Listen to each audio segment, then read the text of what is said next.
Hi, it's Rob. Welcome to another video. So I've been to a record fair. I went to a record fair on Sunday. It's funny because on my last video, thanks for all the comments, thumbs up, subscribing and all that, but on my last video in the comments, it made me laugh because one of the comments was saying, more or less saying, have you not got enough records? You're never going to listen to them. And I was doing this is what I bought actually from the record fair, so this is what we're talking about. We've got a bit of stuff. Back to the story. I've had a few comments I want to mention at the end of the video, but this one. So I was like doing a comment, replying, trying to justify, and then I just deleted it all and I just put, this is the vinyl community, we buy records.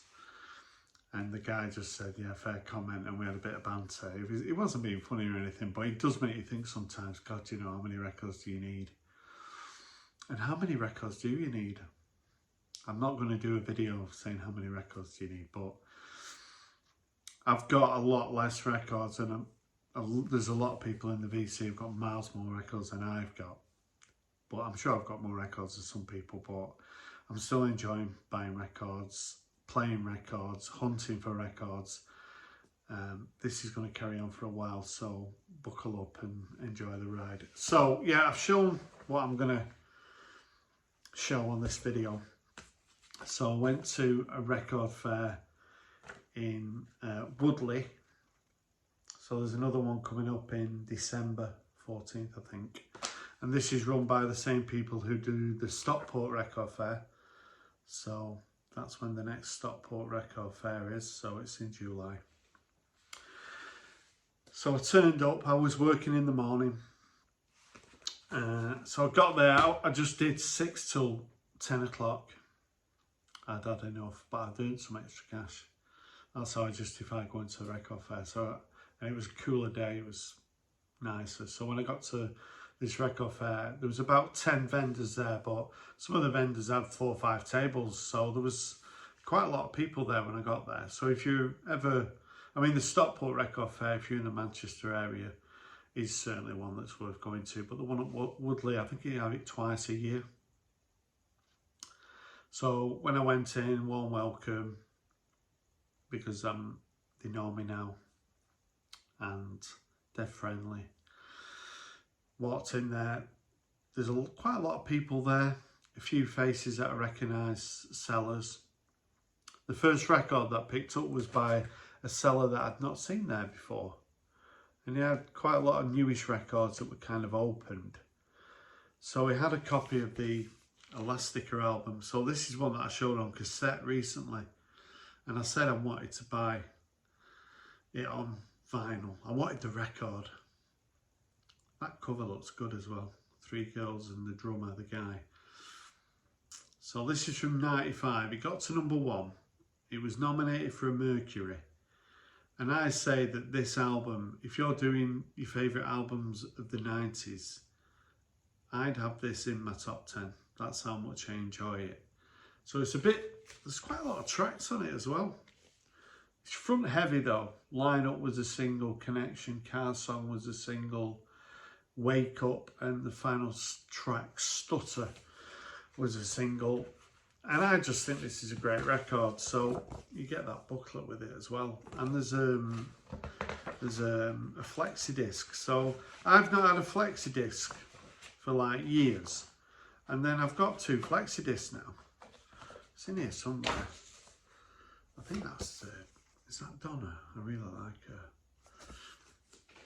So it's in nice condition as well. I'm not sure what the story with it is, because it wasn't sealed. But this is one I've been sort of checking out, and it doesn't tend to go for cheap. There is a flex, here we are. So I showed a flexi disc on my last video, so I don't know whether I'm going to show one on my next video, but there we go. Another flexi disc, In the City. So is that the jam track? I've not played it yet. So really pleased to have the Elastica debut. I mean, they did an album in 2000 that didn't do a lot.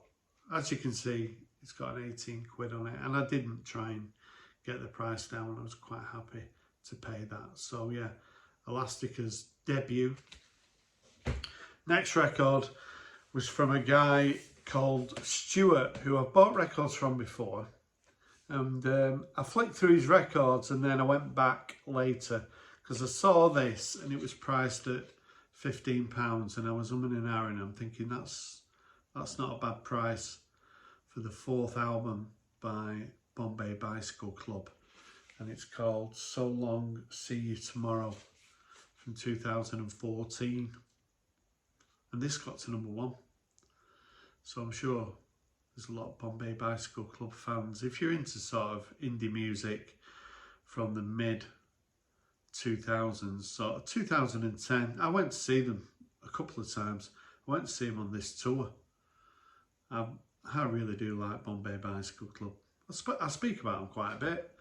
I don't really hear anyone else on YouTube talking about them.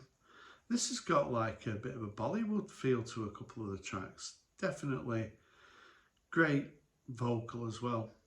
And there's a bit of a jig to it. But I mean, this has got, I think there's only 10 tracks on the album, but there's 5 singles. And my favourite track, It's Alright Now, wasn't a single. Carry Me was a single. What else was a single? Luna's a great track as well. So you get the lyrics, and you kind of get you get that as the inner. So it's a little bit similar, and it just comes on black vinyl, but we've got like purple there, and we've got, is that green on the other side. So yeah, another really good album. So I was talking with Stuart, and he said, "Oh, I watched your video yesterday." So I wasn't sure that he knew that I had a channel. So he said, "Yeah, you bought stuff from me before, and he said you'd show it."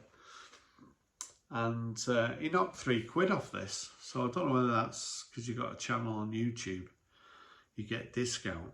But yeah, I only paid £12 for this. So I think Stuart's from like the Warrington area. He sells really nice records actually. And he's a really nice guy. I shook his hand and said, "See you later." So he usually does Stockport as well. So if you're watching this, Stuart, I look forward to seeing you next month. So, and I played all these records. So yeah, I like to play all the records. And it was only on Sunday, and you're going to be watching this hopefully on Tuesday or Wednesday. So I had a bit of a, I mean, I've not got that much, and I was streaming stuff in work. I'm actually going to do a mini review on an album in a minute. Something I've really never done on my channel before, but I'm going to spend a few minutes talking about an album. Right, another one that I picked. So I picked up this Reggae Chartbusters that came out in 1971. So I do like sort of reggae comps. And yeah, this has got a little bit of graffiti. So there was another smaller room, and there was a guy in there with a really nice hi-fi system, and his records were in pretty good condition. And he charged me £10 for this. And because of the condition, I didn't mind paying it. But it's got a bit of graffiti on it. It says Joyce and Dave, and then Pete. So I don't know whether that's some sort of threesome, but mono as well, someone's wrote on there. So the second ever #1 reggae single, do you know what it was? Because everyone sort of knows that the first one was the Israelites. So apparently it's Double Barrel by Dave and Ansel Collins was a #1. There's a little bit of filler on here. Monkeys, what was it? Follow the Leader by Greyhound. I wasn't impressed with that one. But Black and White by Greyhound is one that I knew. Rain by Bruce Ruffin. There's a Desmond Dekker track on here that wasn't a hit. Pioneers are on here. Nicky Thomas. So, but I absolutely love just looking at the Trojan label. So it's got such curb appeal, that, and it is in very nice condition. So even though the cover's got a little bit of graffiti, I don't mind, because it's It's in really nice condition. So please have the Reggae Chartbusters 3 on vinyl. There's loads of these knocking around, but it's all about the condition of the record, and this one sort of ticked the boxes. Right, I've got a 10-inch here, cost me a £5. So I know there's a little bit of animosity about 10 inches, but not sure whether I've got 10 inches, whether I could do a video, because I've got quite a few now. So this is called All the Songs Sound the Same. I've wrote it down there because I can't really read it very well there. So All the Songs Sound the Same, the wedding present from 1990. This has got 4 tracks on it. And the wedding present, I've actually done a book that was published a couple of years ago called All the Songs Sound the Same, and it's like 300 fans telling the stories about why they love the wedding present. So I was actually looking at that book, £32 or £30 on Amazon. I bet it's a good book, that. So because I've got a lot of love for the wedding present, I did see them at the Boardwalk in Manchester in, I think it was 88. So 4 tracks on here, Corduroy, a cover of the Make Me Smile, the Steve Harley track, Crawl and Take Me. So it's really good, this. So please have the wedding present, another one in the collection. Right, so this is gonna be the review time now. So this is a Barney Bubbles cover, and that was the main reason that I bought this initially. So the Jesus of Cool by Nick Lowe came out in '78. So I'm going to talk about this for a couple of minutes. Bear with me because I've got other records to show. But I just want to talk about this because I really like. Well, I do really like this record. So I bought this from a guy, a young lad, and I've seen him at Car Boots, and he started doing record fairs. He's dead enthusiastic. He's probably about 22, and he's with his mum, and he grades the records, and he puts things like this. So on there it says £10. So £10 for this record. No, it wasn't. And he gave me that with it as well. So he's talking about I would imagine it's got an Instagram. I'll have to start following him on Instagram. And a phone number, contact details. So he's really on his first rung of the ladder. And he's dead enthusiastic. He's a dead nice guy. And he's got some nice records. So he saw me pick this up. And I'm looking at the condition, and I said, well, I only really want it for the cover. And he went, do you want it for a £5? And I thought, yeah, I do. So I only paid a £5 for it. So there's the inner, and it's on Radar. So I think the Radar label was designed by Barney Bubbles as well. So, and I've always liked that design. So this was the last record that I played out of all the records I bought and the singles, because I'm thinking, I ain't gonna really like this. Nick Lowe, you know, it's not for me anymore. It's got swans on the back as well. So this cover here, in America, it's got a different name, this album. It's called Pure Pop for Now People, because in America they can't handle that Jesus of Cool for some reason. So we've got pictures of Nick Lowe there, but that isn't Nick Lowe. So I'm not sure who that is. It's not Dave Edmunds. It could be Chris Spedding. I don't know if Richard McCook's watching this or anyone else happens to know who that is, but it's certainly not Nick Lowe. And there's very small letters in here that say Pure Pop for Now People. Very small letters. But I just love that design. And this is a record I just never ever were that interested in. So when I played it first, and I thought, this is just dead average. This is dead average. And I went to work. So where I work, there's like 10 of us on the shift that I work. And I'm kind of the only one in my department testing stuff and building valves and stuff. So I can listen to music most of the time. Not all the time, but most of the time. And tonight I've been listening to this album. I've gone from thinking it was dead average to really fucking liking it. I really like it now. So yeah, so I just wrote a few little things about it. So the first track is called Music Money, and I'm still not that keen on that track. And then we go into I Love the Sound of Breaking Glass, a track that most people know about. Brilliant, I love that, 10 out of 10. Hitler, Little Hitler, I think it's called. To me, that sounds a little bit of a Paul McCartney track. I gave that 7. Shake Up Pop, Shake and Pop, I think it's called. So that reminds me of Chaz and Dave. And I really didn't like that initially, but the more that I've played the album now, I've sort of listened to it about 5 times. And it kind of grew on me a little bit, so I gave that 7. Track called Tonight reminded me of the Beach Boys and the Lightning Seeds. I didn't give that a score actually, but I give it about 9. I love that. So It Goes, I gave 10. That is a rip-off to me, or I think Thin Lizzy have ripped Nick Lowe off, or Nick Lowe has ripped off Thin Lizzy. I don't know if it's Waiting for an Alibi, but it sounds like Thin Lizzy to me. No Reason is a Ian Dury, Elvis Costello reggae number. I gave that 9. 36 Inches is synth experimental. I gave that 10.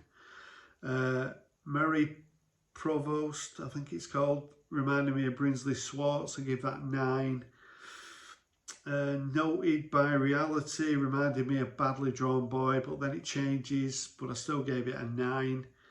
And then Heart of the City was one that I didn't really listen to much. That's a live track, and I don't really understand why he's got a live track on it. It was produced by Nick Lowe. So going off all them scores, I definitely give it sort of 85 out of 100. And I really enjoyed this. But when I first heard it, I just thought it was bang average. But listening to it all night, I've changed my mind, and I really love it. So really pleased to have this Nick Lowe debut album in the collection.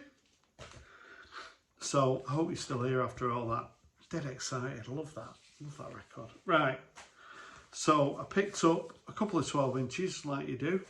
So I picked up Primal Scream. So Charlie, me digger you viewer, showed this, I think, on his response to my video. And he was going on about the track Screamadelica, which is 10 minutes long. And I'd not heard that. I might have heard it in the past, but I wanted to pick this up on 12 inch. I paid a tenner for it. It was priced at 12 quid. But there's 22 minutes of music on here. So there's 3 other tracks, Moving On Up, which was sort of the track that everyone knows off this 4 track. I think this came out on Record Store Day as well though. Stone My Love and Carry Me Home, all great tracks. I love that picture as well on the back. She's lovely, isn't she? So I really like this. And the label has kind of got that image on as well.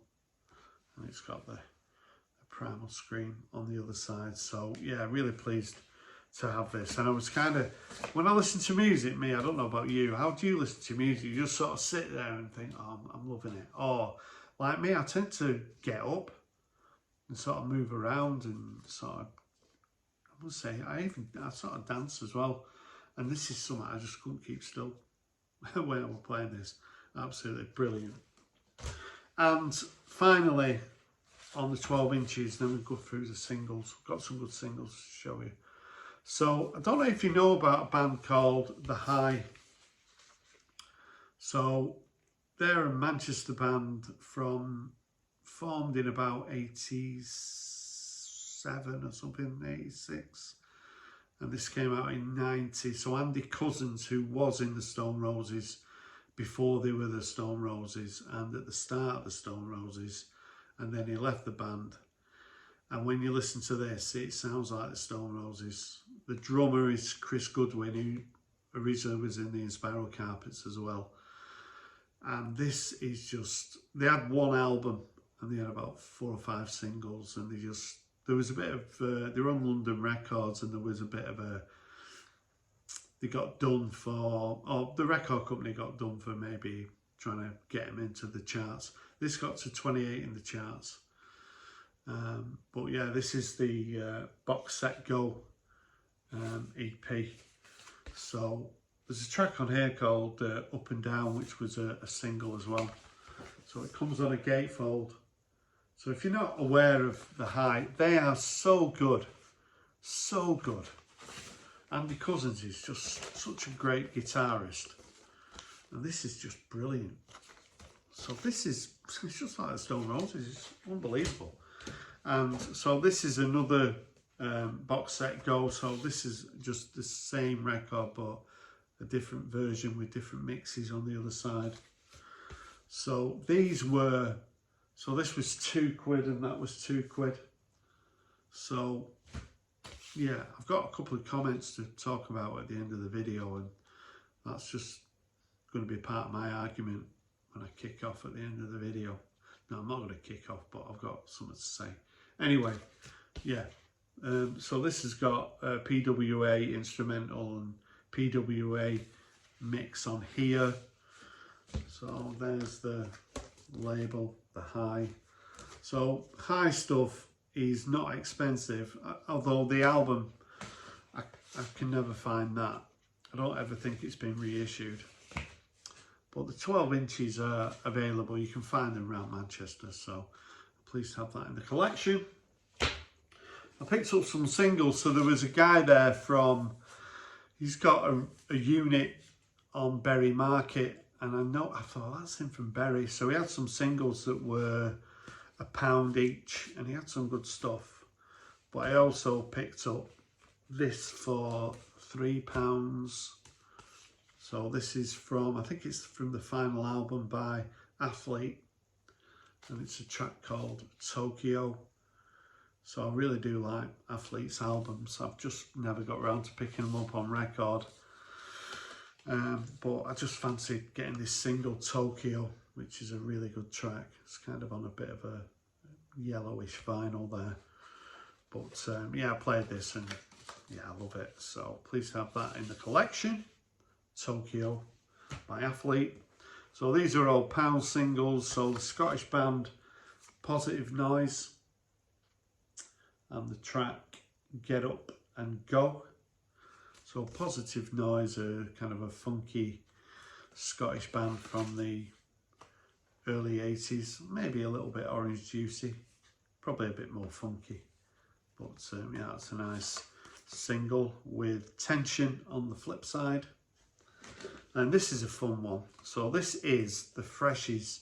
So the Freshies had a hit with the girl from a Manchester Virgin Megastore checkout desk in 1980. I'd love to have that single. But this is Chris, is he called Chris Selvey, the guy who was Frank Sidebottom. So they did this single called I Can't Get Boing Boing Bouncing Babies by Teardrop Explodes. I vaguely remember this track. So Bouncing Babies was, I think, the first single by the Teardrop Explodes, and it was difficult to get on single. So they made a record about it. I think this is from like 81 or 1980. It's on MCA. So this is, I played this. This is so good, and to find it for a quid, I'm well pleased. A couple of singles by Saint Etienne, who are, I think they're making a new record and then calling it quits. And I've never been hugely a big fan of Saint Etienne. I've always thought they were okay. A little bit sort of overhyped by the NME, maybe. So this is a double A side. So this was a quid. I thought that's not a bad price. So it's Hobart Paving and Who Do You Think You Are? So there's the label. Quite a nice label, kind of retro. And that Hobart Paving, that's like 5 minutes long. So I think this was like number 11 in the charts, something like that. One of the biggest hits. And then this track, another Saint Etienne single. So for £1, I thought these were pretty good prices, quite retro looking sleeves. but they have got a little bit, they're a bit warpy, so that's why they're £1. But I think that's not a bad price. So we've got the A side and the B side, like you do. So this is You're in a Bad Way and California Snow Story. So yeah, another Etienne single. And this was £1, which I thought was a pretty good price. I've got this, but not on a picture sleeve. So imagine if you were that guy. I wonder if that guy's still floating around somewhere. Or, you know, if you were on the cover of this, that'd be amazing, wouldn't it? Because some of them people, you know, this must have come out and then they must have gone, that's me. So can you imagine being that? Imagine being that guy anyway. I bet if you go on YouTube, there's probably a video about all those people and who they are and what they're doing now, whether they're in prison or what they're doing for a living. Sorry, I'm going off on one. But yeah, two-tone, of course. And yeah, a #1 from 1980, Too Much Too Young. Two more here. So Kate Bush as well, Rubber Band Girl, which I kind of forgot how good this track is. So is it off the Red Shoes? It's called the Red Shoes, that album. Is it called Red Shoes? Can't remember. But yeah, really good single. Enjoyed this when I played it. And finally, the greatest original hits 4-track EP, Billy Joel. So I'm a little bit of a closet Billy Joel fan. I've got some of my favourites on here. Anthony's song, Moving Out, My Life, Just the Way You Are, and She's Always a Woman to Me. So for £1, I thought, yeah, I'm going to have that. It's on CBS, of course. So yeah, Billy Joel. So yeah, I said I was just going to mention, so in the comments, I get quite a few comments, and they're nearly all nice comments, but I had a couple of comments and I thought, so someone implied that they thought that the records that I was showing on my last video weren't from a charity shop. They were saying, oh, it's hard to believe that charity shops sell records at those prices. And I was thinking that the records that I bought from the record fair were actually priced lower than the records that I bought from the charity shop in a way. So in the charity shop, I was picking up 12 inches for like £2, same as I picked up from the record fair. I picked up records for like £10 there, and at the record in the charity shop, I was buying records for like £14 and £12. I've met people at the BC meetup, and they've said they've come from Bradford, gone over to Mosley, gone to this charity shop, bought CDs and was delighted and couldn't believe how good it was. So it's definitely not a figment of my imagination. I'm a little bit reticent of talking too much about where the shop is, because then everybody's going to go, and then my worry is that all the good stuff's going to be gone. But it's definitely a genuine shop, charity outlet, and there's some bargains in there. But I do donate records, and sometimes I give them extra money, so I don't feel too bad. It is a charity after all, and they're getting money off me nearly every week. But then on the other point, somebody then said, you're paying too much for a charity shop, you're better off going to a record fair. You can read these comments. And when someone put that comment, I'm thinking, well, I am actually going to be going to a record fair tomorrow or the day after. So it just felt like a bit of a silly comment to say that the prices were too high. I've got one person saying the prices are unbelievably cheap, and then another person saying the prices are too high. So I just thought I'd bring those comments to your attention. What do you think of those comments? You can have a look. I mean, I'm not hating on anyone. I just found them quite amusing. But yeah, if you want to leave a comment, I always reply within a couple of days. And that's one of the reasons I enjoy having a channel. I do enjoy the interaction. But if you make a comment like that, I probably might mention it on a video, because it is a little bit of something I want to sort of bit of a talking point. So hope you enjoyed what I showed on this video. I've got plenty of videos in the pipeline, so I'm going to carry on doing the videos, probably 2, maybe 3 a week. So thanks for watching. Bye for now.